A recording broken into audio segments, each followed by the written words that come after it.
You're all ready to go. You've spent time, you've spent brain power, you've got a fantastic product or service in front of you. You want to make it viable, you want to make it go work, and you don't want it to go down like that. So, what do you do to market test it? What do you do practically without the budget of Amazon at your disposal to make it viable, to test, to put your toe in the water, to make it work? Well, stick with us, folks, for the next half an hour, and me and my wonderful friend and expert Joe and me are going to tell you and guide you through that. But until then, we're going to get that heart flowing in your circulatory system with a bit of music. And if I can find it, it's going to be even smoother.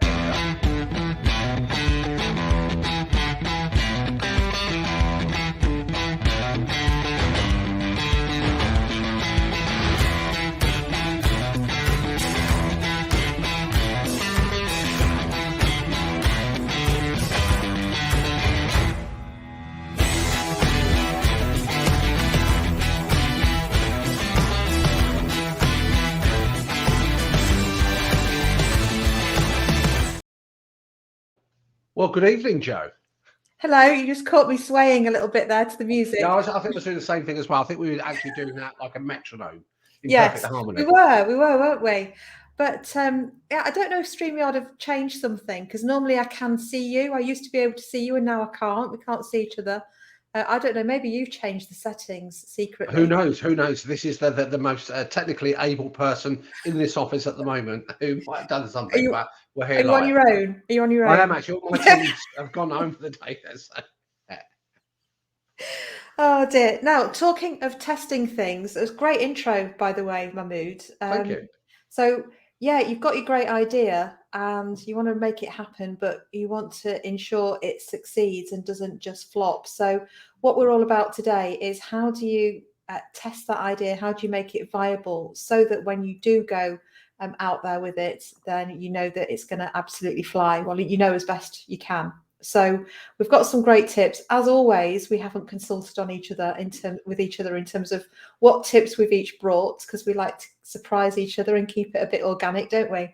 Yeah, Joe wouldn't let me look at her homework. She wouldn't let me. I was trying to peer over to see what I could see, but change your answer like you do at school. But no, yeah. So this is going to be a good learning curve, a good surprise for both of us to see what we share, what we have in common, and I guarantee there's going to be some unique thoughts being shared tonight.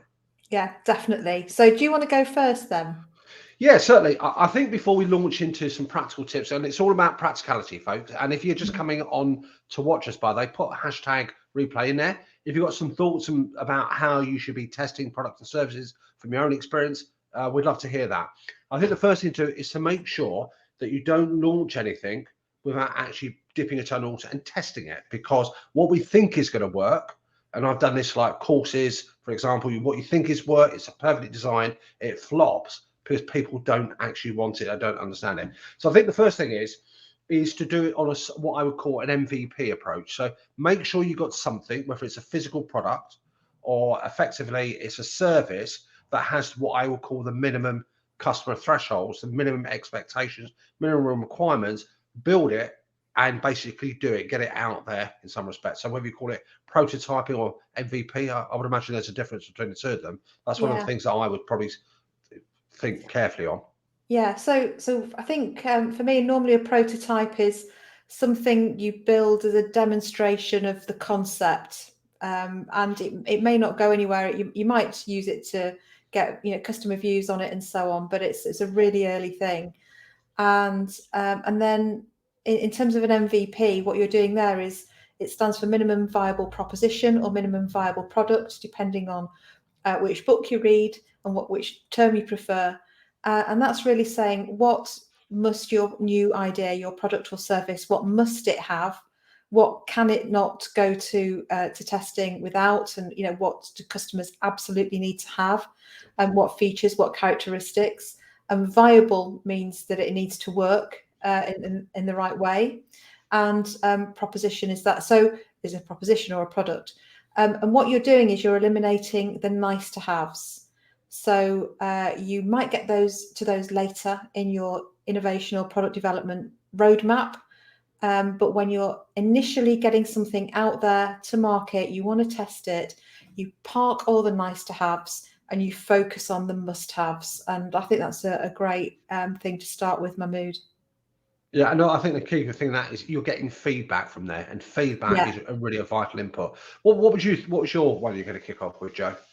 Well, it's connected with that, and Okay. it is really important to test things, and you don't test you don't get any feedback unless you actually do something. So you have at some point got to test what you've got.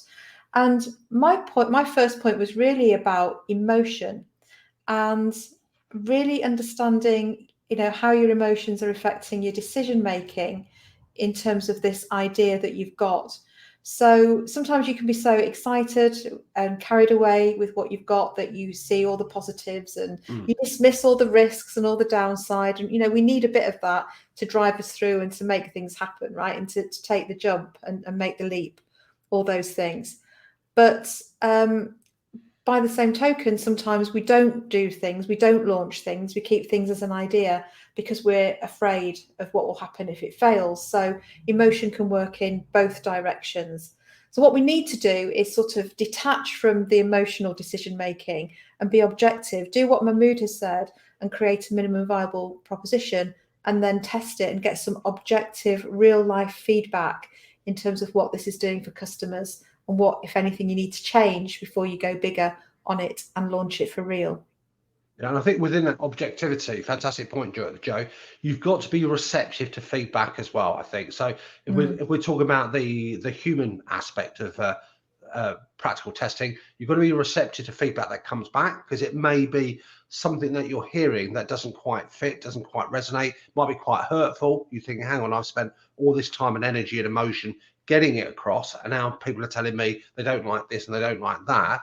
But for me, that is a brilliant way to proceed. It's a bit like I think sometimes with restaurants or pubs and it's good to get feedback, even if it's rubbish feedback, because I'd rather hear comments from people who are likely to come back as customers than people who vote with their feet and just tell somebody else about that. Yeah, I mean, one of my favourite programmes, I haven't seen a new series for ages, is The Hotel Inspector. And for those of you watching who may not have seen the programme or who may be outside the UK, essentially Alex Polizzi, who's a very accomplished hotelier, goes to hotels that once did well and are no longer performing and they're losing a lot of money. They're usually independent hotels. And sometimes what you find is that the owner loves the hotel and thinks it's amazing, and they turn it into sort of a really homely environment. But it's not good for the people who come to stay, who'd rather go to the Premier Inn for less money down the road, So, and I think that's just about, detaching our own preferences and seeing things from the customer perspective and being prepared to make the changes. And of course, it's those hoteliers that do that that are the ones that succeed and the ones who don't fail. But yeah, just interesting. Who's ever produced that program, by the way, have it come back. It's very similar. You saying that, I was thinking about Gordon Ramsay's Kitchen Nightmares, similar Yeah, sort of thing, where he goes around to actually look at them, and you a strong sense of the actual owner, the manager, the leader is the one who's actually getting in the way of progress there as well, because they're so fixated, so bedded into how things are done at the moment. They're very unreceptive to change. It goes through a traditional, doesn't it, emotional roller coaster where they yeah, eventually break down, cry, sob, and say thank you very much. But yeah, you're right. It's that feedback. I think that should be encouraged there. definitely. And I think related to that, my second point is around understanding what assumptions you are making about the success or not of the thing that you want to get out there, of your next big win. So, what do I mean by that? Well, an assumption is something that you are believing to be true or that you are thinking is true without testing it. So it could be, my assumption is that everybody's going to think this is amazing. It's just going to fly off the shelves and it's going to sell like hotcakes. And people are going to think it's so much better, that they're going to love this new feature that we've built in. Right? They're all assumptions, but an assumption could be that we're going to price it at this level and it'll undercut the competition and that'll be a perfect price point, or we're going to price it above because the brand is so strong. Whatever it is, it doesn't matter, but it's the things that you are believing or thinking are true without having tested them. And guess what we need to do is surface those things, because often they're unconscious, right? They're in the brain somewhere, but we haven't really thought about them like that. Write down all those assumptions. and then think, right, what's the counter assumption? What's the opposite point of view? And could they equally be true? Could customers love it? Could they hate it? Yes, either one of those could be true. And then decide that you're going to test it, right? You're going to test those assumptions. And that will give you a really rigorous view. Once you've got to work out how you're going to test them, and how to do that is by asking customers, and finding out directly from them. But it will give you so much strength and confidence when it comes to what you need to do next, either improve or, yes, you cracked it, on you go, and you can launch your next big win. No, it's interesting you say that, Joe, because that the whole idea about that testing, okay, which I think is really critical. It made me think about a practical application which I've done in my own business on a SaaS product we've got out there. If you listen to this, folks, you're thinking, okay, great, I can ask customers, but then, mate, what happens if I don't have that customer base at the moment? How do I actually go out there? One thing that I've observed over the last 5 years, there's been a big explosion in companies setting up specifically, certainly in the tech field, to put themselves forward to offer consumer groups of people, groups of individuals to carry out testing on their behalf. It makes me think two things. One, you need to have a budget that is there for testing and validation. So again, I'm going to talk more later on about the money side of things, but when I launched the online planning platform here, I think great, but we invested, got a group of users who actually went in there blind. We gave them some basic requirements there. And as they gave us the feedback of what they thought about the onboarding, the application, and all the rest of it, that was really quite insightful. And that made us actually able to tweak things and improve them there as well. So if you don't have the access to those people to test it for you, there are many companies out there that actually, if you pay them a fee, can actually organize that for you and get the individuals that meet certain criteria for you. So thinking about your target customer and how to access that is much easier to do, but you need to have the budget and the mindset to do that. Definitely. And there are tools such as SurveyMonkey. So those of you who don't know SurveyMonkey, I think many people do, surveymonkey.com, and it's just a survey tool. You can design questionnaires and send them out. So that's something you could use. There's equivalents in Google and many others. But I know with SurveyMonkey, you can actually ask SurveyMonkey to find a target audience for you, and they will share your questionnaire with that target audience and get some feedback. So it's not something I've tried personally, and I've no affiliation or anything with SurveyMonkey, but there are, so think about things like that. Other things you can do, if budget is a constraint for you and you're super early, you might want to look at some social media groups, so certain groups on LinkedIn or on Facebook, and customers who are interested in that thing, and maybe drop some questions in there, do some polls, and you could show what things look like. Do you like this one? Do you like, I'm in a group of authors who are learning to get better at marketing books, and they will often put 2 book covers up and say, do you like this book cover or this book cover for my fantasy thriller or whatever it is? If you say that, I would just tick off my list by there. Some of the ones you're saying, I'm thinking, I'm not going to mention that one. But yeah, I would say a variation of that as well is to run probably A/B tests as well. Yeah. So in terms of having 2 versions of the product, 2 versions of that, to know which one resonates here, not just in the design, but the aesthetic there. I think also in terms of that test marketing low thing here, they can be quick. You've got trade exhibitions, you've got stores there. You go out there and literally have that product there and market test it that way. Obviously, as long as you've got access to that target market you're looking for, that could be a really good way, low cost, to actually do that as well. I think, and I think when you're doing A/B testing, just a tip on that is to not change too many things, so that you can really pinpoint what it is that's making the difference. So let's say you're testing this thumbnail for your online course versus that thumbnail for your online course. Don't have one that's blue and orange and spotty and huge photograph, and then one that's black and grey and very chic and moody. You don't want to have things that are different. Keep them very similar, but change something like change the wording, or just change the photograph, or just change one color for another color, so that you can actually identify what is it that's making that more successful than the other thing. Yeah, absolutely, and obviously get comfortable with the data that comes off there as well.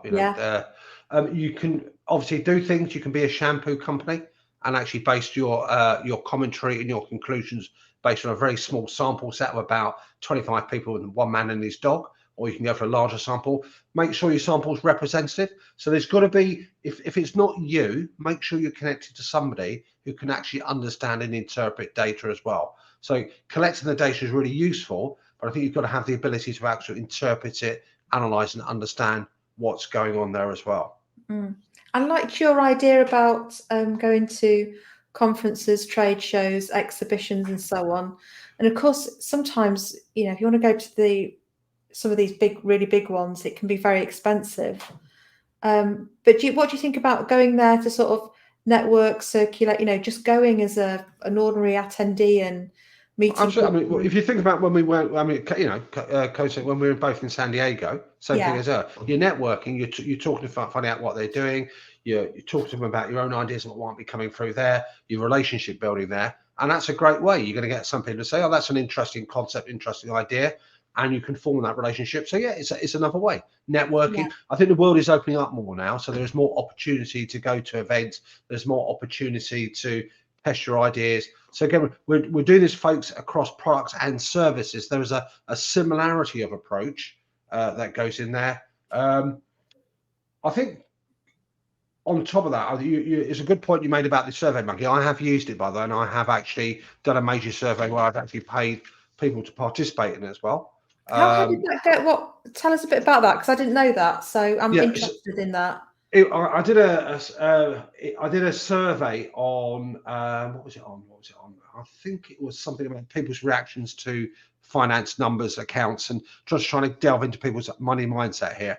I had about 800, 1,000 people who participated already, and I just wanted to get a bigger sample set. So it's just choosing the criteria. You can choose the country, and like everything else, so you choose the country, you choose the demographic you want, you choose what the interests are, and you just buy that. And the advantage of that, you just get access to results much more quickly. Doing a survey is great, but there's a lot of energy and time. And I think with what you've suggested, I've suggested, Joe, you do need that commitment to do it properly. Yeah. You can't half-ass it, can you? No, absolutely not. And that's a very scientific way of describing it. You can't half-ass it. Yeah. So what sort of spend was it then? Can you remember, if you don't mind me asking? No, not at all. I think at the time, this is about 3 or 4 years ago, the spend was in the order, you pay for each response. I think I spent about £500, £750. But for the results that I got back, it was something that gave me a bit more confidence about some general conclusions that I could draw from that, and not just base it on a very smaller sample size. Yeah, that's really interesting.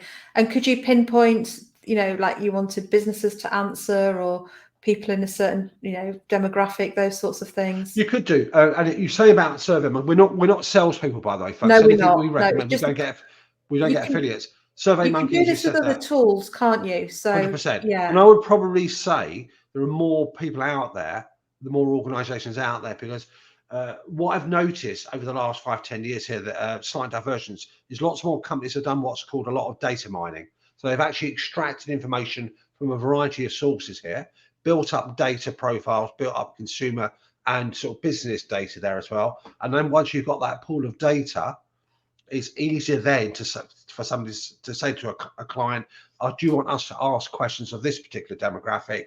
So it can be done. It can be expensive, but why I would look at it, and it comes down to a monetary thing. If you can get your product as far right as possible at the beginning, before you start mass selling it, it's much easier then to reduce the costs at that early stage, because most of the costs are locked in once you go, let's launch it tomorrow. So that investment that you're making in testing will reap its rewards later on.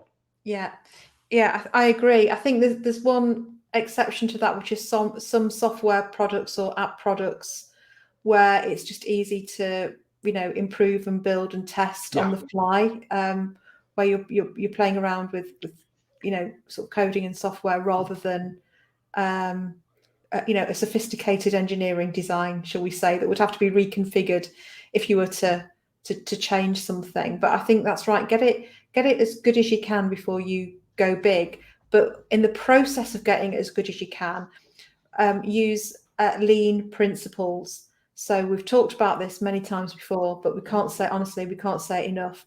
Is get your MVP out there, test it, learn from it, fail where you need to fail, and go again and go again and go again.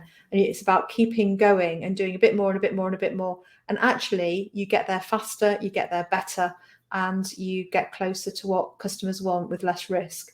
100%. So, and then you'll get there faster, and then you can go big. And don't see it as failing, see it as R&D, right? So every time it doesn't work the way you worked, or you learned something that you didn't know, then think that's R&D. We'll build that in, and we'll go again.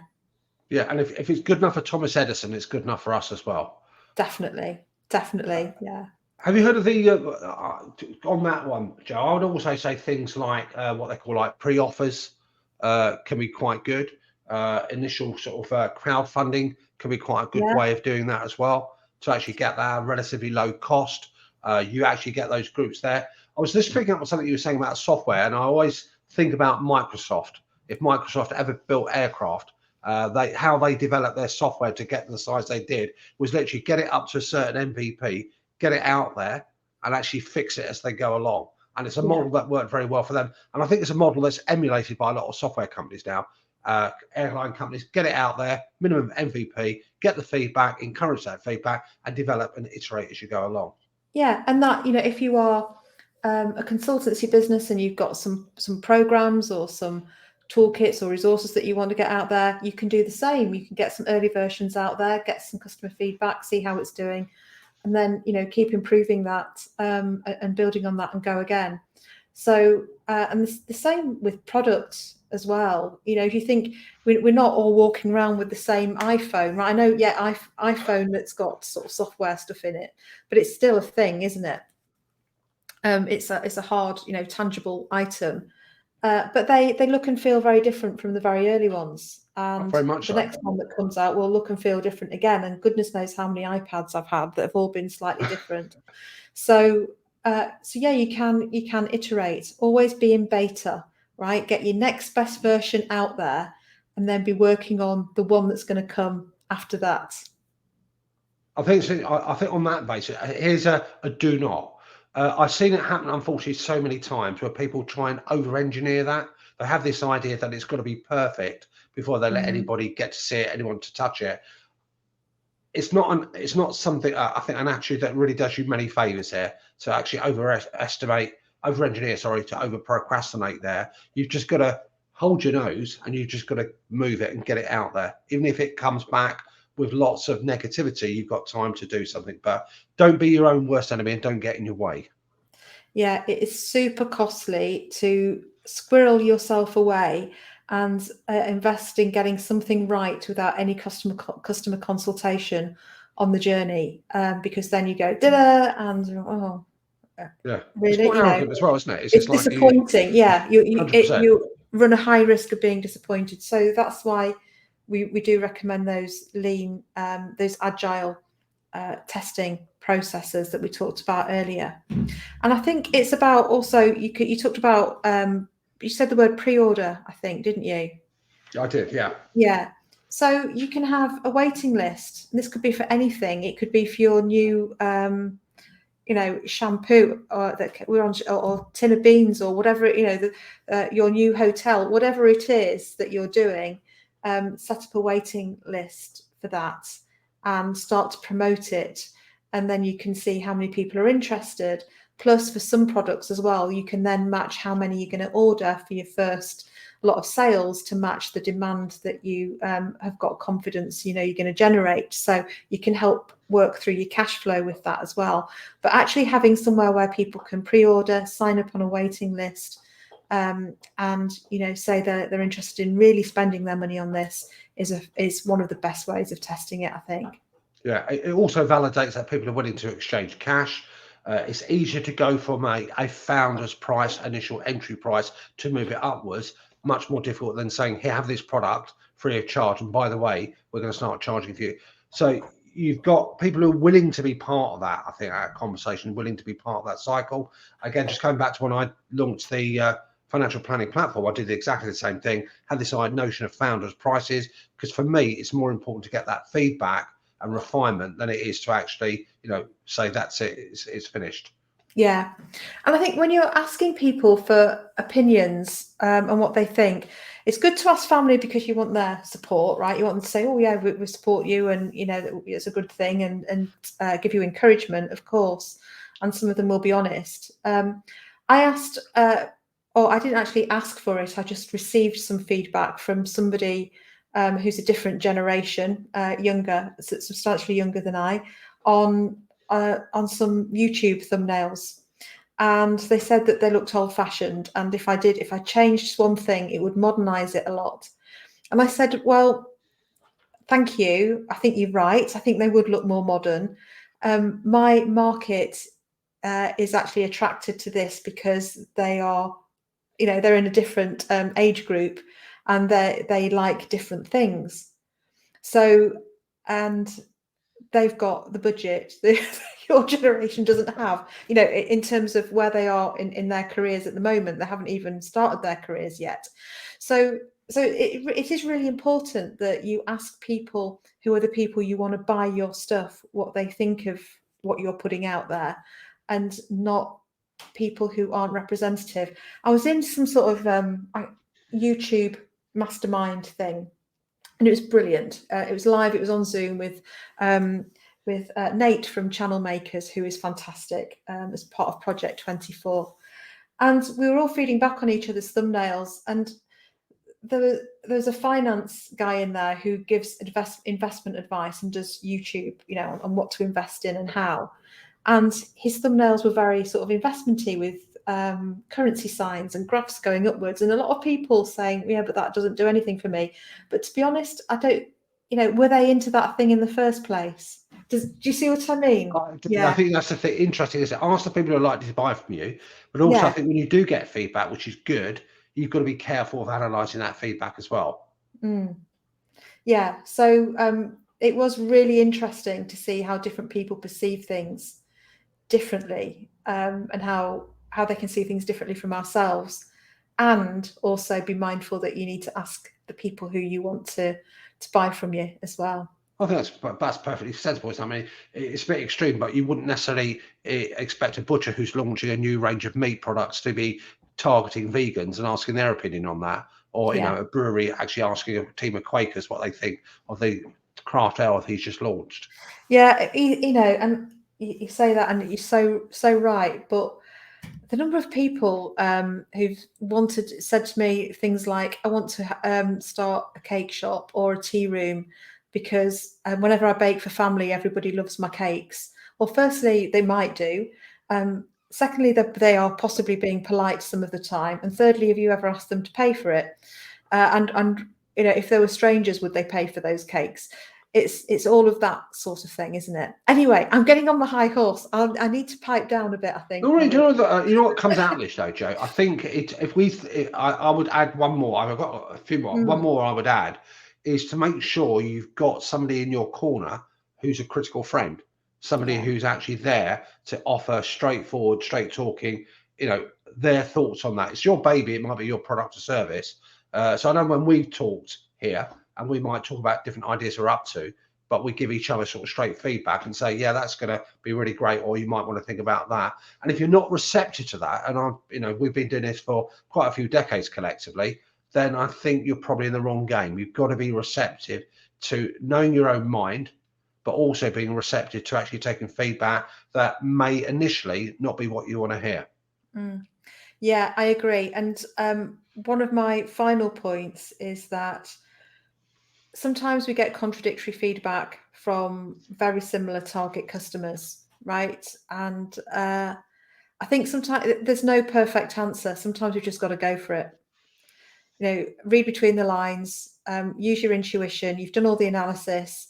That you'll never get a perfect, yes, this is absolutely bang on. This will definitely succeed, guaranteed. That never happens. There does come a point where you've got to go with the best you've got, and just decide yes or no, are you in it or not? And if you are, then do it. Yeah, 100%. I think I'm going to conclude with actually, when you are launching, you might want to launch in a very selective or limited area, geographically or otherwise here. So I'm not a big fan of massive rollouts from day one. I always like what I call soft launches to get it out there. Maybe do it to a limited demographic, do it to a limited client group. You might select your top 10, 15 clients that you think will be, interested in that. Do it small. It's easier to upscale when things are right at the beginning than actually do a massive launch and suddenly realize something defective has crept into the system, and then you've got a big recall, then you've got to fix it, and you've got a bigger headache and a lot of more heartache as a result. Yeah, definitely. But action, Yeah, do action is better something. than inertia. Yeah, absolutely. So, well, we hope you've enjoyed the show and got some good ideas for your next big win and some things you can actually go and do for real. Some of them might cost a bit of money and others completely free, just a bit of time and effort and thought. Of course, we've got our website, which is thenextbigwin.co.uk, and you can go there and there's a fab quiz that only takes a few minutes, but it will help you identify your style when it comes to going for your next big win and give you a few tips on what you can do to get there better, faster, and with less risk. So we hope you've enjoyed the show, and I've enjoyed it. I'm saying we've enjoyed it. I don't know if you've enjoyed. I think I've enjoyed it. It's been a great conversation. I was just thinking actually. So what do you think then? Do you think that we had some shared thoughts as well as something unique that we predicted at the beginning? Yeah, I think it was like a Venn diagram where we overlapped in a lovely way in the middle, and we also had some of our own distinctive bits around the edges. Perfect. Listen, folks, if there's things you want to throw into the mix and you've got some additional ideas and thoughts here, do that. But as Joe has suggested, I'm going to insist, check out the Next Big Win website. We're always adding to that. That quiz is a brilliant thing to do. It's a good bit of validation, bit of testing, and we'll be interested to hear what your thoughts are. And until next week, have a good week and smash the week, everybody. Yeah, go for it. Go for it. Take care, folks. And I can't find that off button, so I'm just going to do that.